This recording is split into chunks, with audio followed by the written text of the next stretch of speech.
আসসালামু আলাইকুম প্রিয় শিক্ষার্থীবৃন্দ, কেমন আছো তোমরা? সকলেই ভালো থাকো, ভালো আছো। এই শুভ বার্তা নিয়ে আজকে আমরা হিসাব বিজ্ঞান দ্বিতীয় পত্রের দ্বিতীয় অধ্যায় অংশীদারি ব্যবসায়ের হিসাব নিয়ে আলোচনা করব। আজকের এই আলোচনায় তোমাদের সকলকে স্বাগত। আমরা গত ক্লাসে অংশীদারি ব্যবসা নিয়ে আলোচনা করেছিলাম। আজকে তার আরো কিছু বিস্তারিত বিষয় নিয়ে আলোচনা করব। অংশীদারি ব্যবসাটা হলো দুই বা ততোধিক ব্যক্তি মুনাফা অর্জনের জন্য নিজেদের মধ্যে চুক্তিবদ্ধ হয়ে যে ব্যবসা প্রতিষ্ঠান গঠন করে তাকে আমরা বলি অংশীদারি ব্যবসা। এই অংশীদারি ব্যবসায় যে হিসাব রক্ষণ পদ্ধতি আছে সে পদ্ধতি হিসাব করা হয় আসলে দুতরফা দাখিলা পদ্ধতিতে, এবং যে আর্থিক বিবরণী করা হয় সেটা হলো ক্রয় বিক্রয় হিসাব,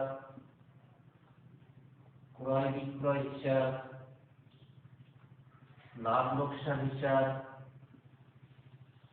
লাভ লোকসান হিসাব, লাভ লোকসান আবন্টন হিসাব, লাভ লোকসান আবন্টন হিসাব, আর্থিক বিবরণী, আর্থিক বিবরণী বা স্থিতিপত্র। আলোচ্য অঙ্কে আমরা যে ইন্টারমিডিয়েট পর্যায়ে বা এইচএসসি শ্রেণীতে যে অংশীদারি ব্যবসায় হিসাব করি সেটাকে মূলত আমরা করবো লাভ লোকসান আবন্টন হিসাব এবং অংশীদারদের ব্যক্তিগত হিসাব। ব্যক্তিগত যে হিসাব আছে সেই হিসাবগুলি আমরা করব। এই অংশীদারদের ব্যক্তিগত হিসাবের মধ্যে আছে অংশীদারদের মূলধন হিসাব, অংশীদারদের মূলধন হিসাব, দুই উত্তোলন হিসাব, তিন চলতি হিসাব,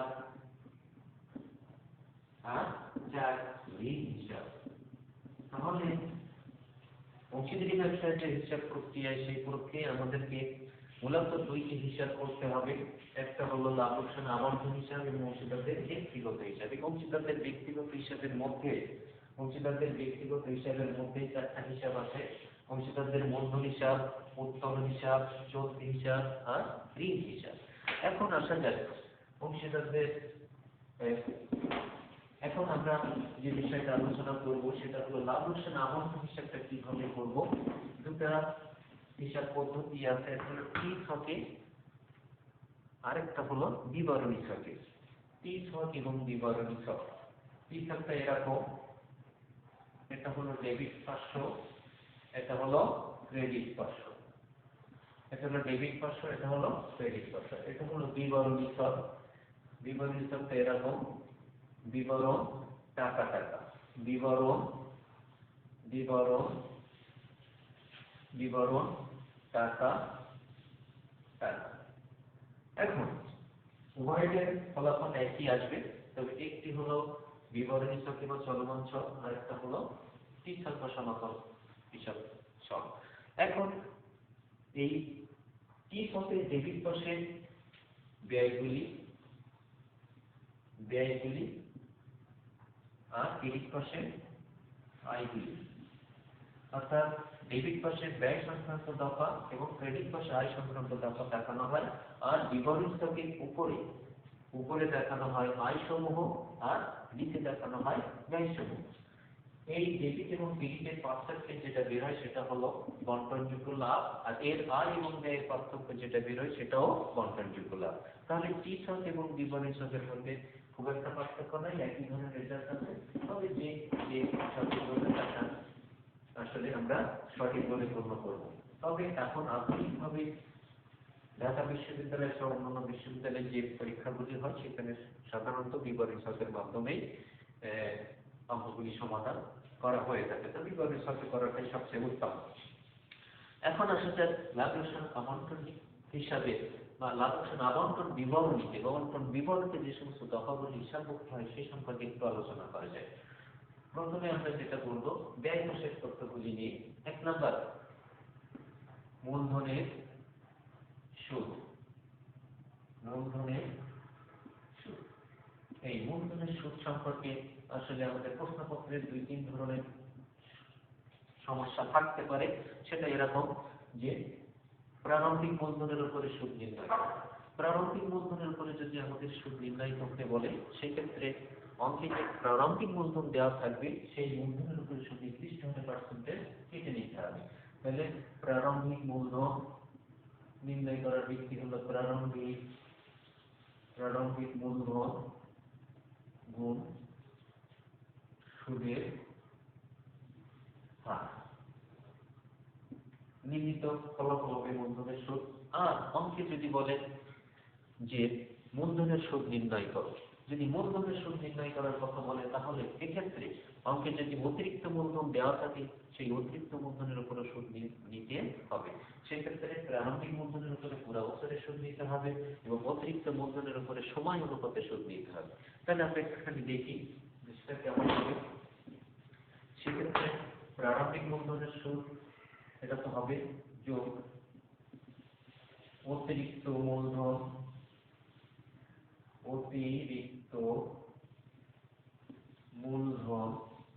গুণ সুদের হার গুণ সমান।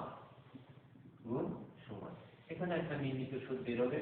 এবার প্রারম্ভিক মূলধনের সুদ এবং অতিরিক্ত মূলধনের সুদ দুটো যোগ করে পুরো মোট টাকাটাকে আসলে লাভ লোকসান বন্টন বিবরণী বা বন্টন হিসাবে দেখাতে হবে। তাহলে আমরা বুঝলাম যে মূলধনের সুদ সম্পর্কে দুটি তথ্য আমাদের সামনে আসতে পারে, প্রারম্ভিক মূলধনের উপরে সুদ এবং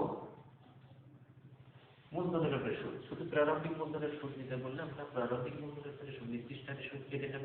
আর যদি মূলধনের সুদ নিতে বলে অঙ্কে যদি অতিরিক্ত মূলধন থাকে, সেই ক্ষেত্রে অতিরিক্ত মূলধনের সুদ নেব, তবে সময় অনুপাতে।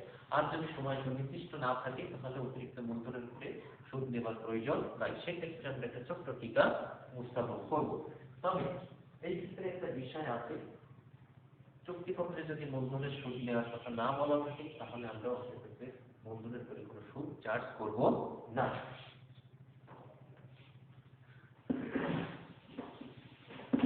এবার বেতন।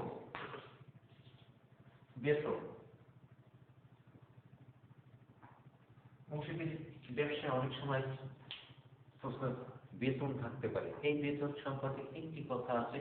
বেতন ডেবিট করিবার পর, চার্জ করিবার পর, সমন্বয় করিবার পর। বেতন ডেবিট করিবার পর, চার্জ করিবার পর বা সমন্বয় করিবার পর কথা যদি থাকে, সেই ক্ষেত্রে বেতনকে আমরা আর লাভ লোকসান বন্টন বিবরণীতে বা বন্টন হিসেবে হিসাবভুক্ত করবো না। সেক্ষেত্রে তাকে অংশীদারদের ব্যক্তিগত হিসাব বা মূলধন হিসাবে স্থানান্তর করবো। অর্থাৎ এই বেতন একবার খরচ দেখানো হয়েছে, তাই আর আমরা লাভ লোকসান বন্টন হিসেবে বেতন বন্টন বিবরণীতে হিসাবভুক্ত করলাম না। পার্সোনাল অ্যাকাউন্টে ব্যক্তিগত হিসাবে বা অংশীদারদের মূলধন হিসাবে তাকে হিসাবভুক্ত করে দেখাতে হবে। তাহলে 1 নম্বর আমরা বুঝলাম। 2 নম্বর, অংশীদারদের বেতন পাবে এবং সেই বেতনের টাকা অংশীদাররা নগদ গ্রহণ করেছে বা তুলে নিয়েছে। এই ক্ষেত্রে বেতনের টাকা আর অংশীদারদের ব্যক্তিগত হিসাব বা মূলধন হিসেবে দেখানো যাবে না, শুধুমাত্র লাভ লোকসান বন্টন বিবরণীতে হিসাবভুক্ত করতে হবে, ডেবিট করে হিসাবভুক্ত করতে হবে। আর লাভ লোকসান বিবরণী যদি লাভ লোকসান বন্টন বিবরণী যদি করি, তাহলে এই অংশে দেখাতে হবে। তাহলে আমরা দুটি বিষয় বুঝলাম যে বেতন ডেবিট করিবার পর, চার্জ করিবার পর থাকলে লাভ লোকসান বন্টন বিবরণী দেখানো যাবে না, অংশীদারদের ব্যক্তিগত হিসাব মূলধন হিসেবে দেখাতে হবে। আর অংশীদারদের বেতন পাবে এবং সেই বেতনের টাকা নগদ গ্রহণ করেছে বা তুলে নিয়েছে, সেক্ষেত্রে আর মূলধন বিবরণীতে দেখানো যাবে না, লাভ লোকসান বন্টন বিবরণীতে দেখাতে হবে।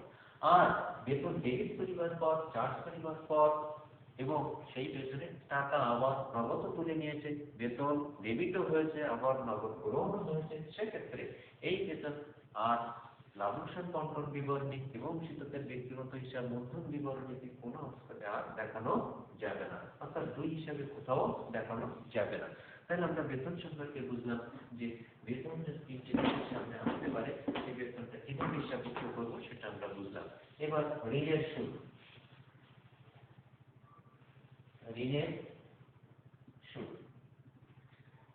ঋণের সুদ অংশীদারের চুক্তিপত্রে যদি সুনির্দিষ্ট হারে সুদের হার দেওয়া থাকে তাহলে আমরা সেই হারে ঋণের উপরে সুদ কেটে দেব।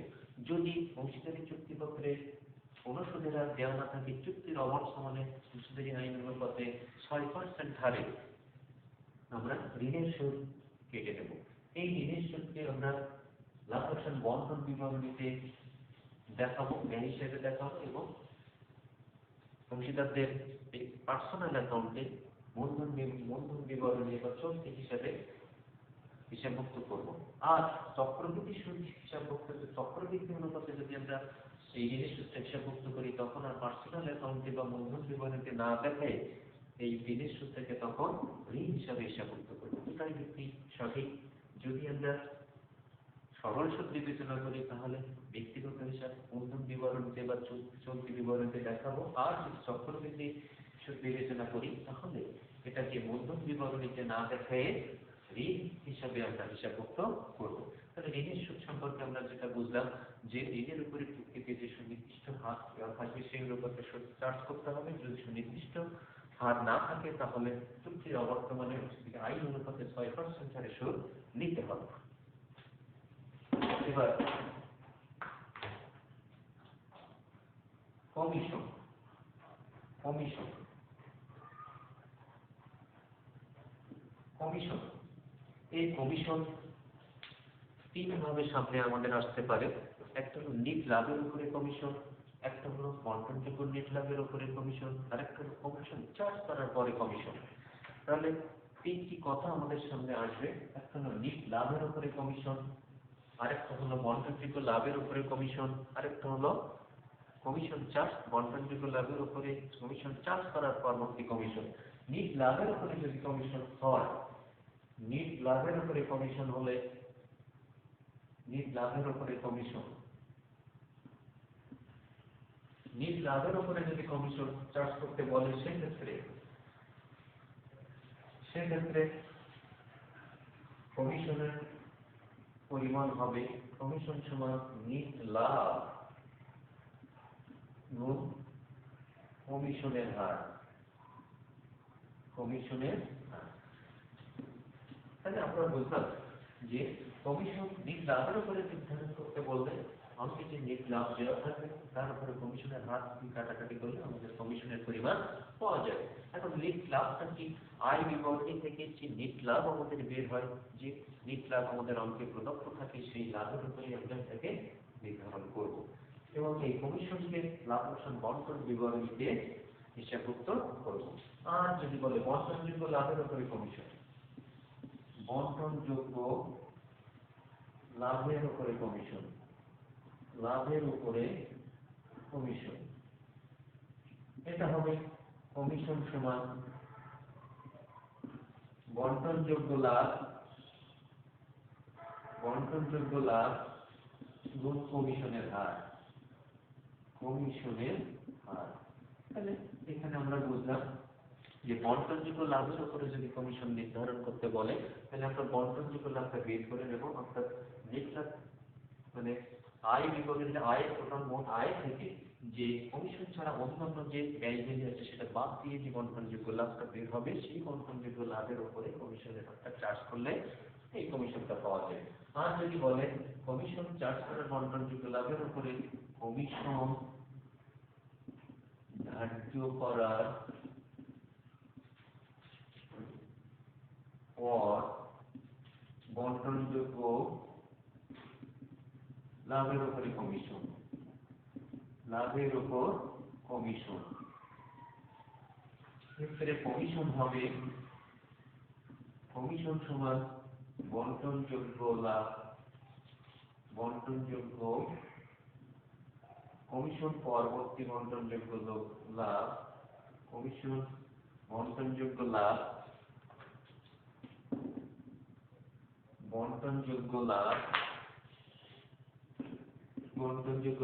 কোন কমিশনের হার আপন 100 যোগ কমিশন।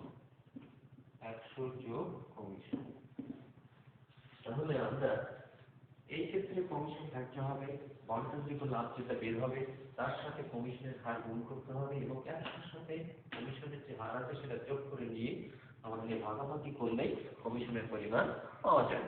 আর এই কমিশনকে আমাদেরকে ব্যয় হিসেবে বন্টন যোগ্য লাভে ব্যয় অংশে দেখাতে হবে এবং তাদের ব্যক্তিগত হিসাব মূলধন বিবরণীতে দেখাতে হবে। তাহলে আমরা লাভ লোকসান বন্টন বিবরণীর ব্যয় তথ্যের মধ্যে থেকে মূলধনের সুদ আলোচনা করলাম, বেতন আলোচনা করলাম, ঋণের সুদ আলোচনা করলাম এবং কমিশন আলোচনা করলাম। আরো কিছু ব্যয় আছে, যেমন একটু আমরা বুঝি অন্যান্য ব্যয়। অন্যান্য ব্যয় হতে পারে বকেয়া কোনো খরচ, হতে পারে বকেয়া কোনো খরচ। বকেয়া যদি কোনো খরচ থাকে সেই খরচকে আমরা লাভ লোকসান বন্টন বিবরণীতে ব্যয় হিসেবে দেখাবো এবং যদি কোনো পার্টনারের নামের বিপক্ষে না থাকে তাহলে সেটাকে সরাসরি ব্যয় হিসেবে দেখাবো। হতে পারে সাধারণ সঞ্চালিত তহবিলের স্থানান্তর, অনাদায়ী পাওনা, এগুলো যদি থাকে আমরা সরাসরি সেগুলিকে ব্যয় হিসেবে দেখাবো। এইগুলি ব্যয় হিসেবে দেখানোর পরে আমরা এবার আয় পাশে আমরা কিছু তথ্য নিয়ে আলোচনা করি। আলোচনায় সর্বপ্রথম লাভ লোকসান বন্টন বিবরণের আয় অংশে সর্বপ্রথম হিসাবভুক্ত করতে হবে আয় বিবরণী থেকে যে লাভটি আমাদের অঙ্কে দেওয়া আছে নিট লাভ হিসেবে সেই লাভটাকে সর্বপ্রথম বসাতে হবে। তারপর পণ্য উত্তোলন। পণ্য উত্তোলন সম্পর্কে উত্তোলন দুই ধরনের থাকতে পারে। উত্তোলন উত্তোলন উত্তোলন দুই ধরনের থাকতে পারে। এক হলো নগদ উত্তোলন, নগদ উত্তোলন, নগদ উত্তোলন। আরেকটা হলো পণ্য উত্তোলন। নগদ উত্তোলন সম্পর্কে আমরা একটু আলোচনা করি। নগদ উত্তোলনটা হলো উত্তোলন হিসাব ডেবিট, নগদ হিসাব ক্রেডিট। আমরা যেটা স্বাভাবিক জাবেদা করি, এই উত্তোলনকে আমরা মালিক অংশীদারদের ব্যক্তিগত হিসাবে মূলধন বিবরণীতে ডেবিট হিসাবে দেখাবো। আর পণ্য উত্তোলন যদি থাকে, পণ্য উত্তোলনের স্বাভাবিকভাবে উত্তোলন হিসাব ডেবিট, ক্রয় হিসাব ক্রেডিট। এটা ক্রয় বিক্রয় হিসাবে আসার কথা, কিন্তু আমাদের পূর্বের দুটি হিসাব ক্রয় বিক্রয় হিসাব, লাভ লোকসান হিসাব শেষ হয়ে যাওয়ার পরে আমরা এখন বর্তমান যে হিসাবটা আলোচনা করছি সেটা হলো লাভ লোকসান বন্টন বিবরণী। এই লাভ লোকসান বন্টন বিবরণী যে হিসাবে এখনো পণ্য উত্তোলন হিসাবভুক্ত হয়নি, এই পণ্য উত্তোলন সম্পর্কে দুটি তথ্য থাকতে পারে, একটা হিসাবভুক্ত হয়েছে আর একটা হিসাবভুক্ত হয়নি। যদি হিসাবভুক্ত হয়ে থাকে তাহলে লাভ লোকসান বন্টন বিবরণীতে যাবে না, সেটা শুধুমাত্র মূলধন বিবরণীতে দেখাতে হবে। আর যদি হিসাবভুক্ত না হয়ে থাকে তাহলে আমাকে অবশ্যই লাভ লোকসান বন্টন বিবরণীতে দেখাতে হবে আর মূলধন বিবরণীতে দেখাতে হবে।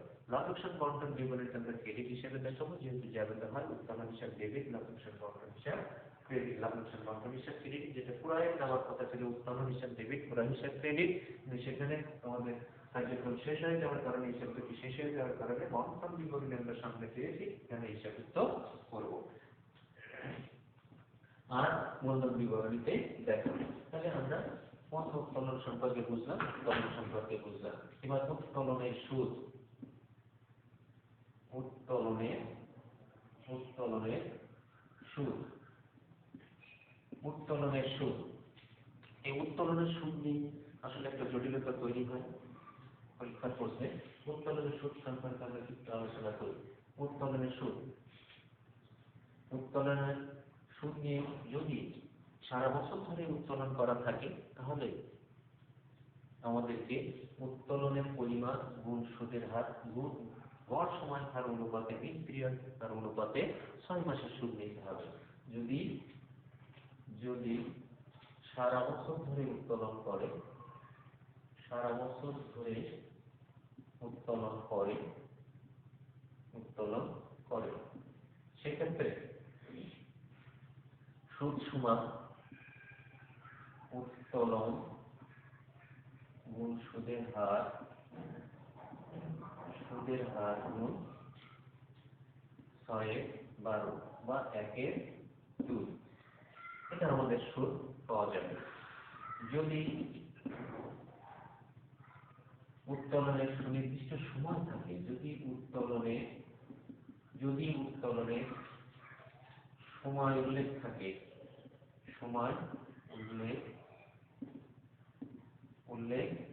যদি সময় উল্লেখ থাকে তাহলে সুদ সমান উত্তোলন গুণ সুদের হার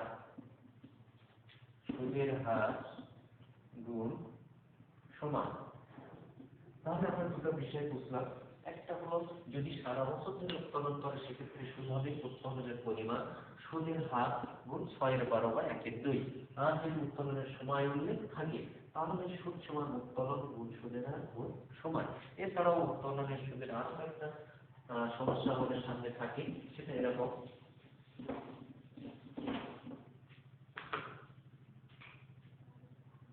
প্রত্যেক মাসের প্রথম তারিখ উত্তোলন, প্রত্যেক মাসের প্রথম তারিখে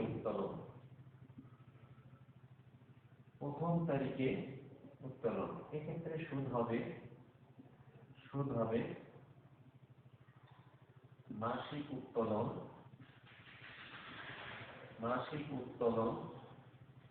গুণ সুদের হার গুণ 11/2 বা 5/5। 13/2 হবে প্রথম তারিখে উত্তোলন, তাহলে 13/2 হবে 13/2 বা 6.5। প্রত্যেক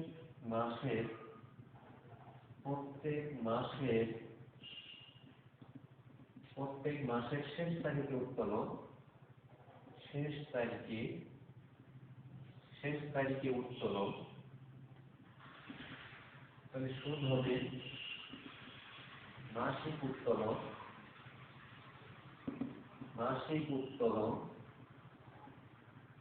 গুণ সুদের হার গুণ 11/2 বা 5.5। প্রত্যেক মাসের মাঝামাঝি সময় উত্তোলন,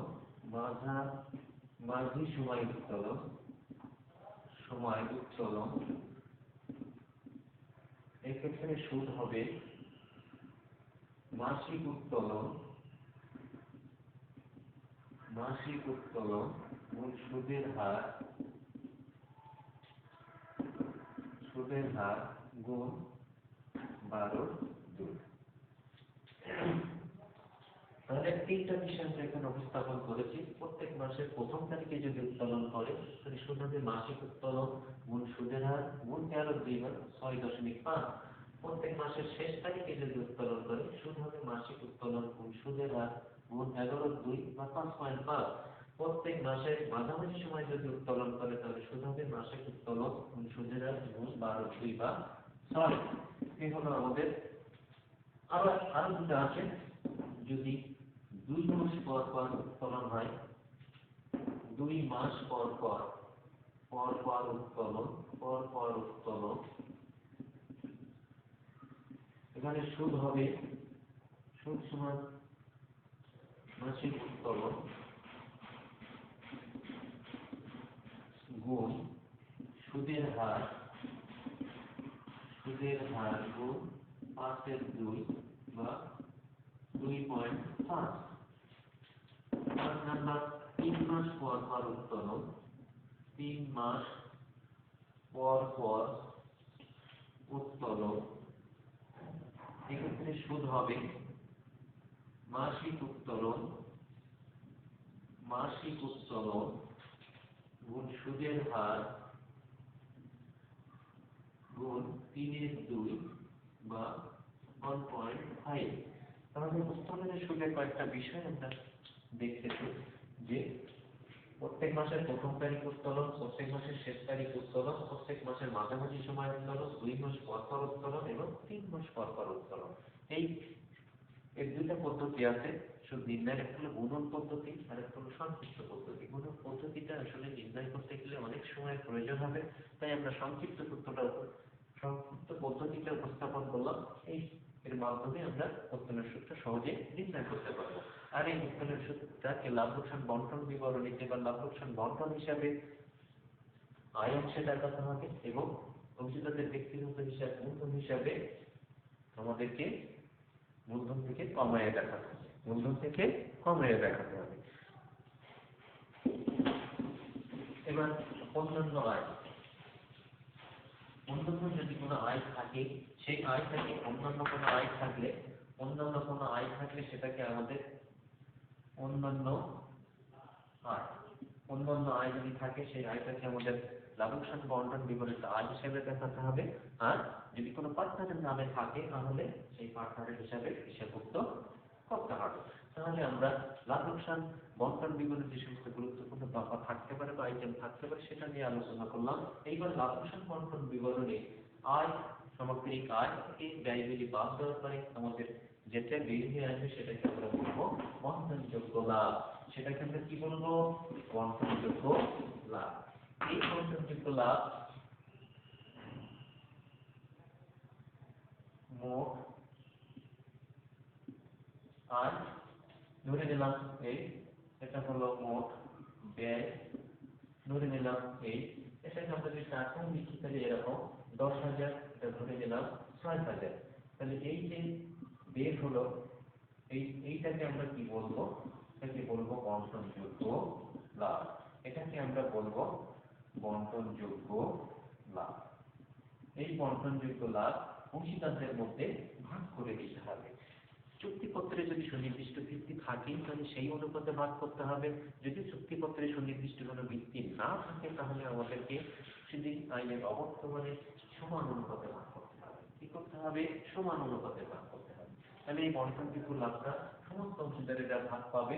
এই অংশীদারদের মধ্যে তাদের চুক্তি অনুপাতে ভাগ করতে হবে, চুক্তি অনুপাতে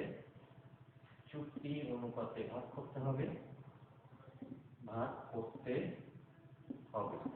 আর যদি চুক্তি না থাকে তাহলে সমান অনুপাতে ভাগ করতে হবে, সমান অনুপাতে ভাগ করতে হবে, সমান অনুপাতে ভাগ করতে হবে। তাহলে আমরা যে লাভসান বন্টন বিবরণী থেকে যে লাভটা বেরিয়ে আসতেছে সেটাকে আমরা বলবো বন্টনযোগ্য লাভ। যদি ক্ষতি বেরিয়ে আসে তাহলে আমরা বলবো বন্টনযোগ্য ক্ষতি। অর্থাৎ ব্যয় যদি বড় হয় সেটাকে বলবো আমরা বন্টনযোগ্য ক্ষতি। এই লাভ বা ক্ষতি বা বন্টনযোগ্য লাভ বা ক্ষতি অংশীদারদের মধ্যে চুক্তি অনুপাতে ভাগ করতে হবে। যদি চুক্তি না থাকে তাহলে সমান অনুপাতে ভাগ করতে হবে।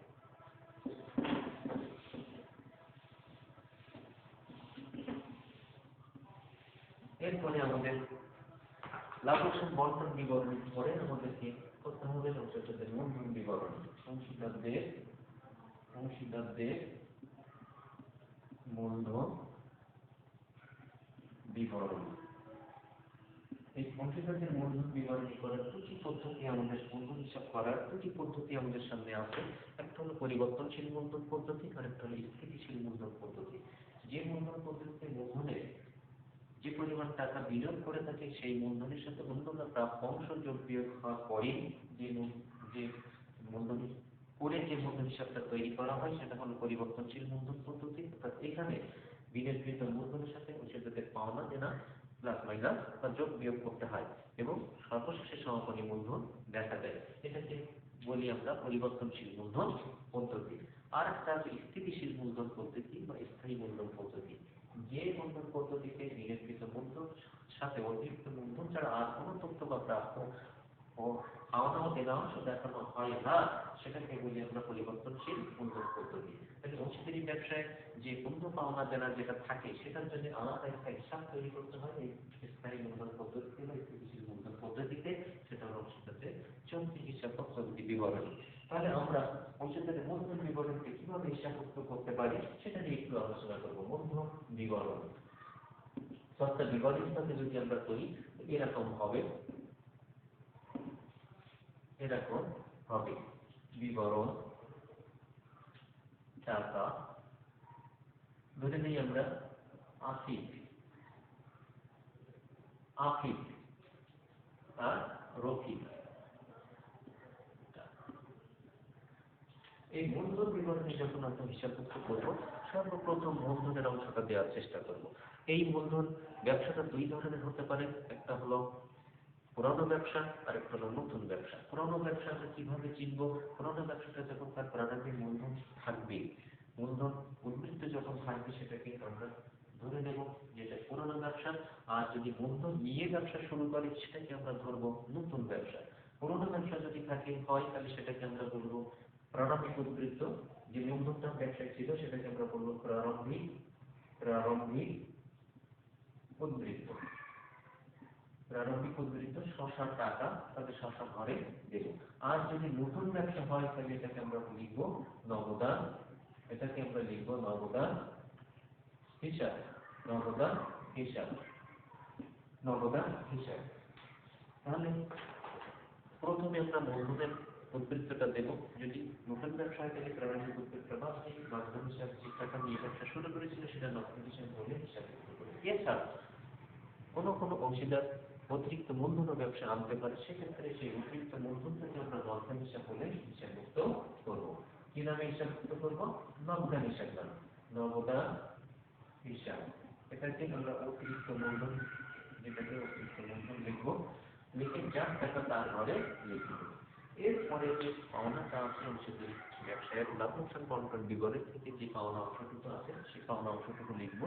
আমরা এরপর সেই ঘর আমরা এটা কাটবো। সেটা হলো তারিখ, এটা হলো তারিখ। ধরে নিই 2018, এটা লিখি জানুয়ারি 1, এটা ধরে নিই জুলাই 1, এরপরে ডিসেম্বর 31। এই সময়ে যে লাভ লোকসান বন্টন বিবরণ থেকে তার যে পাওনা অংশটুকু আছে সেটা আমরা হিসাবভুক্ত করব। যেহেতু লাভ লোকসান বন্টন বিবরণ থেকে তথ্যগুলি হিসাবভুক্ত করতে, সেটা এর উপরে একটু লাভ লোকসান বন্টন বিবরণী লিখে নেব। কি লিখে নেব? লাভ লোকসান বন্টন বিবরণী লিখে নেব, লাভ লোকসান বন্টন বিবরণী লিখে নেব, লাভ লোকসান বন্টন বিবরণী, লাভ লোকসান বন্টন বিবরণী। তাহলে আমরা কি লিখে নেব? লাভ লোকসান বন্টন বিবরণী। মূলধনের সুদ, যার টাকা তার ঘরে লিখব, বেতন যার টাকা তার ঘরে লিখব, তারপর কমিশন যদি থাকে তার টাকা তার ঘরে লিখব, অন্যান্য ব্যয়গুলি, অন্যান্য পাওনা যদি থাকে সেটা লিখব। এবার আমরা এগুলি যোগ করে নেব। এবার কি হয়ে গেল? মোট হয়ে গেল। এর থেকে যদি তার দেনা থাকে সেটাও আমরা লিখবো লাভ লোকসান বন্টন বিবরণী। ও তার আগে আমরা উত্তোলনটা বাদ দিয়ে দেবো, উত্তোলনটা বাদ দিয়ে দেব। উত্তোলন তার পাওনা থেকে কমে যাবে, উত্তোলন বাদ দিয়ে দেব। এরপরে লাভ লোকসান বন্টন বিবরণী, লাভ লোকসান বন্টন, লাভ লোকসান বন্টন বিবরণী। এখান থেকে আসতে পারে পণ্য উত্তোলন, এখান থেকে কি আসতে পারে? পণ্য উত্তোলন, টাকাটা বসাই নিলাম। উত্তোলনের, উত্তোলনের সুদ, এটা বসালাম, যার টাকা তার ঘরে বসাই দিলাম, দিয়ে এবারে আমরা কি করে নিলাম? বিয়োগ করে নিলাম। বিয়োগ করে নিয়ে যেটা বেরোলো সেটাকে আমরা বলবো ডিসেম্বর 31 সমাপনী, সমাপনী উদ্বৃত্ত। কি বলবো? সমাপনী উদ্বৃত্ত। এভাবে আমাদের অংশীদারি মূলধন হিসাবে বা মূলধন বিবরণী হিসাবের শেষ দিনের উদ্বৃত্ত আমরা পেয়ে যাব। তাহলে প্রিয় শিক্ষার্থীবৃন্দ, আজকে আমরা অংশীদারি ব্যবসায়ের দুটি বিবরণী নিয়ে আলোচনা করেছি এবং সাথে কি কি দফাগুলি হিসাবভুক্ত হতে পারে তার একটি সম্ভাব্য বিষয় আলোচনা করেছি। তবে একটা তথ্য যদি বাদ করে দিয়ে থাকি আমরা পরের ক্লাসে সেগুলোকে আবার উপস্থাপন করার চেষ্টা করব। তবে তোমরা একটু বইয়ের সাথে সংশ্লিষ্টতা রাখিও, আশা করি তোমরা উপকৃত হবে। করোনাকালীন এই সময়ে তোমরা সকলেই ভালো থেকো, সুন্দর থেকো, এই আশা রেখে আজকের আলোচনা এখানে শেষ করছি। ধন্যবাদ সকলকে।